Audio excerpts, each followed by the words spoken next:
Silence. Not silent, however. Numb silence. You know, a loud silence in which your scream has no option but to fade into an inconsequential echo. That's all it was really, at that stage in my life, my bank of emotions, insignificant echoes that were only felt by me, heard by me, and attempted to be ignored by me. 4th of February. It's not the curved spine that gets me, it's what comes with it. It's the sleepless nights, the bodily imperfections, the comments, and the feeling of being deformed, the feeling of being stared at, or the feeling of being the odd one out. It's weird that something I used to barely notice suddenly preys on my mind every hour of every day, and there's nothing I can do to get it off my mind. But it's getting better. I'm just slowly trying to get my head around the fact that it's happening, and is going to happen. I knew, of course, it was going to be unpleasant, but what I was unaware of was the fact that what was fast approaching was deceivingly unimaginable, the biggest ordeal of my life. This is a true story of what goes on inside my mind after taking major surgery.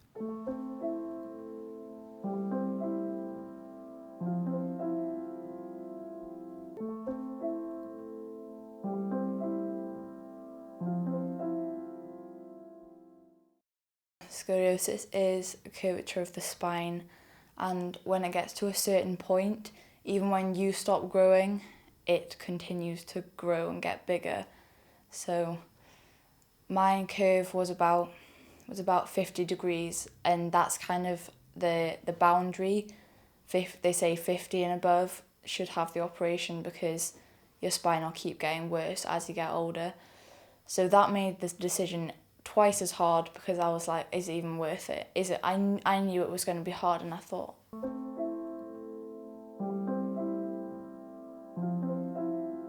my family were the best support base because they'd kind of been there all along, and even though I hated the fact it was my decision, they had given me that freedom, and they weren't putting too much pressure on either side of like the decision that I could have made.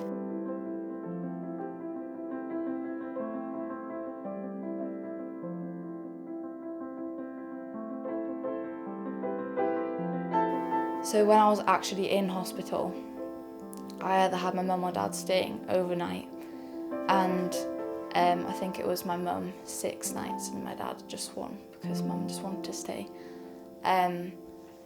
But I think a lot of people think that when you're going through something hard, you need someone else to be stronger than you are so you can kind of look up to them.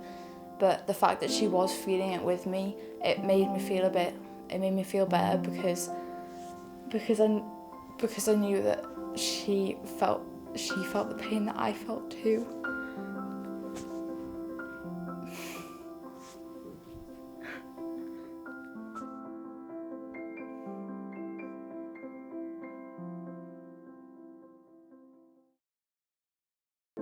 One of the key moments was when I came out of hospital. I was sitting with my dad on the bench and I saw a group of runners go past. Like, that got me. I burst into tears straight away. I was angry at the fact that it takes something this bad to make you appreciate the smallest things, make you appreciate being able to walk. And when they ran past, just laughing about, I thought, well, people need to realise, and I was angry at myself. I am grateful for the fact that I actually had the opportunity for something to knock me down, because once you're knocked down, you have to get back up.